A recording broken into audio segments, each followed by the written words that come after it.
You know, Phantom Forces has quite a few different accessories. It ranges from 5 different lasers to 20 stock variants to a literal phone taped to the side of your gun. With that many different options, obviously comes a lot of different stereotypes for said options. But before we get into all of that, I just gotta give the obligatory disclaimer. These stereotypes do not apply to everyone. They have reasons for existing, but there will always be exceptions. For example, if the stereotype for the Kozaku site is it's exclusively used by hypersweats, that doesn't necessarily mean you actually are a hypersweat, but that's basically what everybody thinks about you when you use the Kozaku site. Okay, are we good now?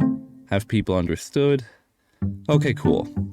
So, without further ado, let's get into the episode.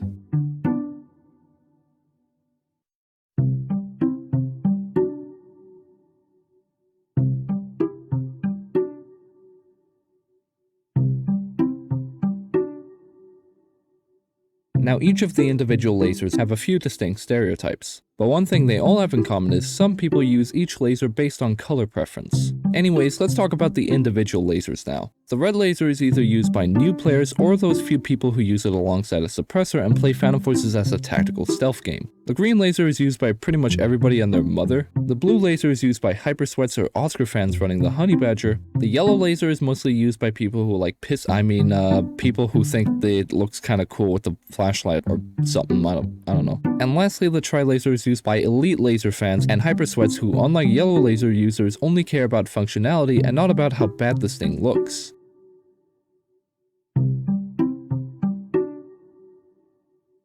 Flashlight users. There's 4 types of flashlight users that I see commonly in Phantom Forces. Of course, you always have your low rank that has the flashlight equipped because there's nothing else for him to put on their gun. You also have the player that plays Phantom Forces with shadows enabled. Come on, you should have turned this off a long time ago. How the heck are you supposed to play Warehouse and other dark maps? Then, there's people that are making the funny sun gun. Remember the funny MP10 set with the ultra bright neon skin with 10 million flashlights attached to it? Yeah, that abomination of a gun. And there's me, who puts flashlight on their gun because I think it looks cool.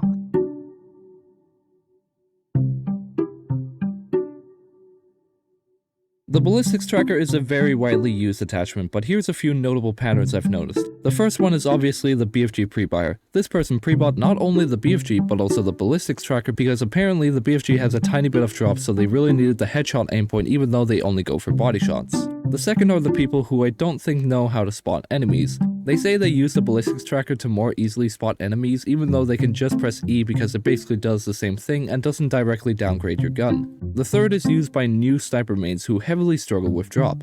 Most likely using either the Remington 700 or the AWS, eventually out of desperation they ended up pre-buying this and over time ended up becoming very dependent on the tracker's guidance. And lastly, there is that one NTW user who pre-bought this solely because he likes the fact that he gets to use 2 trackers at once.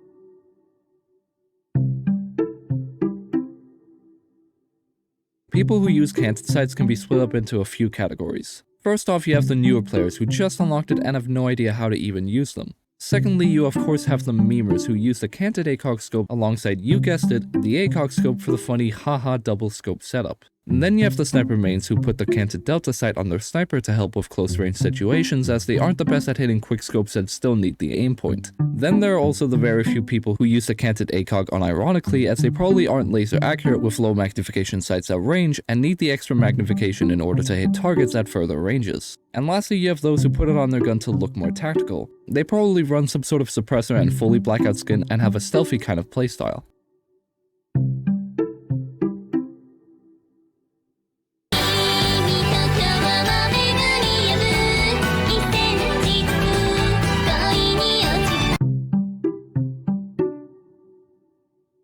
People who use the Speedloader have a 50-50 chance of being an absolute god or complete shit, because it's entirely dependent on whether they unlocked it manually or just pre-bought it. So if you see a Speedloader user who's destroying your entire enemy team, then you can at least respect the fact that they probably unlocked it manually before deciding to vote kick them.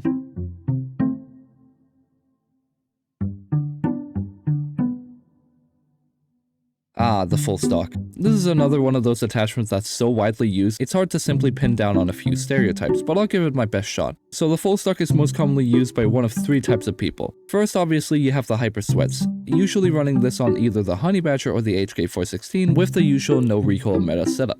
Then you have those who use this for cosmetic reasons like the KS23M full stock or the sporting stock for the DT11. And lastly, you have those who use it for the ultimate no recoil setup, where they probably combine this alongside oil filter, DCL120 or AMT Terminator, and then either stubby or folding grip.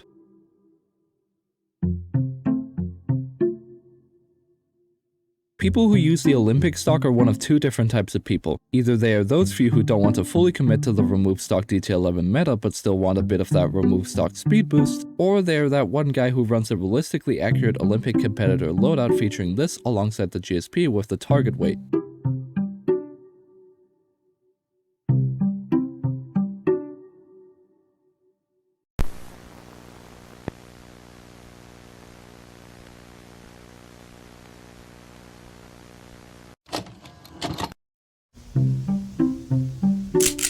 Hey you, get up.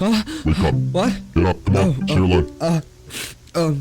Just saying, you better make it quick too. Okay, so, basically, there are three stereotypes from the no stock and retract stock players.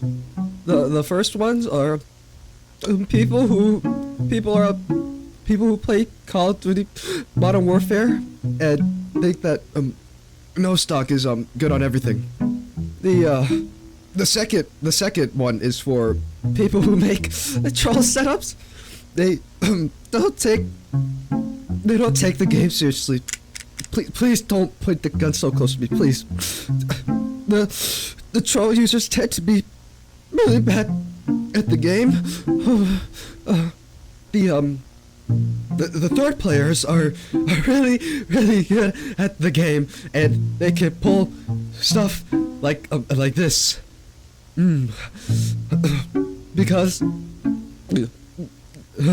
Because they substitute the bad aim the gun causes with game sense. That's all this paper says. Can I go home? I wanna go home. No, not the least. Just don't put me on the.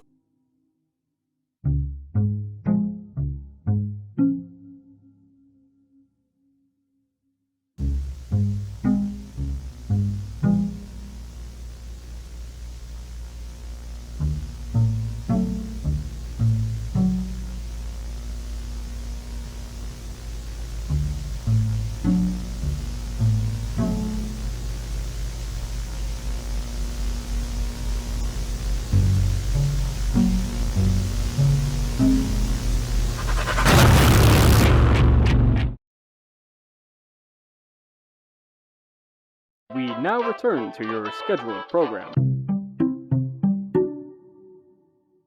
So magazine stock users usually always have a very low magnification sight or something that allows alt aim like the AMT Terminator or sideways grip to compensate for the insane increase in recoil the magazine stock gives. Now to tell what type of person you're dealing with here, you have to look a little bit closer at the name because Phantom Forces actually has two variants of this attachment. The most common one and stockish is the Extend Stock. Meanwhile, the lesser seen one that's mostly only available on secondaries is the Extended Stock. Nevertheless, people who use the Extend Stock are similar to full stock users as the stats between the two are quite similar. However, if it's in the context of specific weapons like the MAC-10 or the HK51B, if they're using full stock, they most likely just pre-bought it thinking it would be better than the Extend Stock due to the higher kill requirement and previous experience. But if they're using Extend Stock, you best start running because for some reason they're stupidly good with these guns. Now people who use the pistol stocks like the G-Stock or the shoulder stock are usually pretty average at the game and they most likely pre-bought every attachment except for the sight they're using. However, if you stumble upon somebody using the M9 stock, you better just leave the server because despite using a pistol, this person has macro level clicks per second and pinpoint accuracy.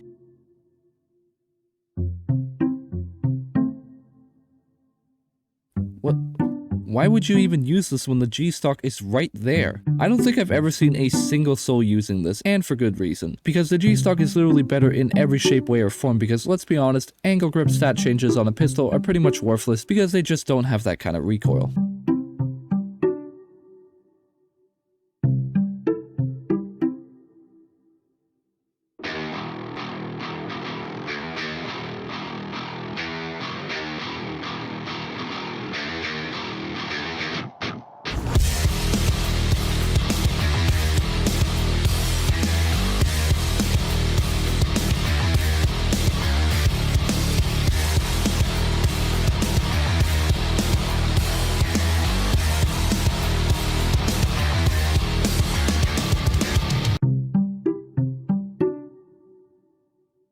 People who use the collapsible stock are usually pretty new to the game and just use whatever attachments they have available from the start, meaning you'll probably see them running a setup like the carry handle sight, flashlight, collapsible stock on the M16A4. Or you're that one guy who uses it for cosmetic reasons, which honestly, I can get behind that because I've done it too.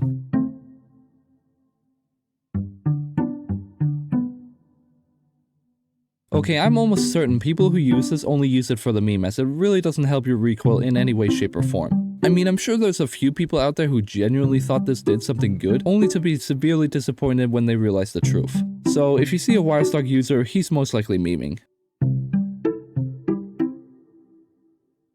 People who use the MP5K stock are usually pretty good at the game, as they're maining a starter PDW, and starter gun mains are just a different breed altogether. Although one thing to know is you might also see people using this alongside the 10mm conversion, and if that's the case, there are probably a bit out of touch players who haven't played in a while and still think the MP5K/10 is meta.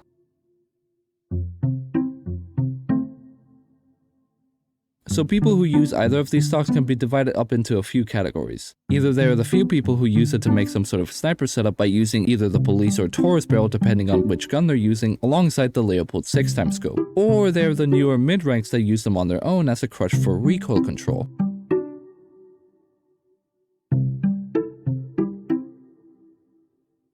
You know, I barely see anybody using the Obrez stock anymore because its use has pretty much been removed since the Obrez got its choke buff. So ever since then, the choke decrease the stock offer was pretty much just nullified to nothing. So if you see somebody using the Obrez stock nowadays, they're probably just using it for cosmetic reasons. Oh boy, the straight pull bolt. This is probably the sweatiest attachment for sniper mains. Seriously, every person I see using the straight pull bolt is one of those run fast, spam jump and miss every shot possible kind of sniper mains. Usually seen on either the AWM, Intervention, or Stair Scout, people who use this are absolute tryhards, and while they constantly miss, their movement makes it so you can't hit them either. So most of the time it ends up becoming this really awkward sniper duel that only ends when one of you eventually lands a lucky shot. Either that or you use it on the Hecate and sit at the very back of the map constantly scoped in. You know, I don't understand why every MG3 main uses this. You're literally ruining the main upside of your gun. It's really high fire rate. Seriously, I don't understand why they don't just use full stock over this because they both do the same thing except the full stock doesn't ruin your fire rate. But regardless, every MG3 user I've seen uses this, so chances are it'll continue to stay that way. But maybe one day they'll realize that the full stock is just so much better than the heavy bolt. And with that said, it's time for me to wrap up this episode. If you would like to suggest a stereotype, make sure to comment them down below or join my Discord server where we have a chat specifically for said suggestions. But other than that, thank you for watching, and if you haven't already, make sure to like and subscribe and turn on notifications so you don't miss the next big episode featuring all of the ammo related attachments in Phantom Forces. But until next time, peace.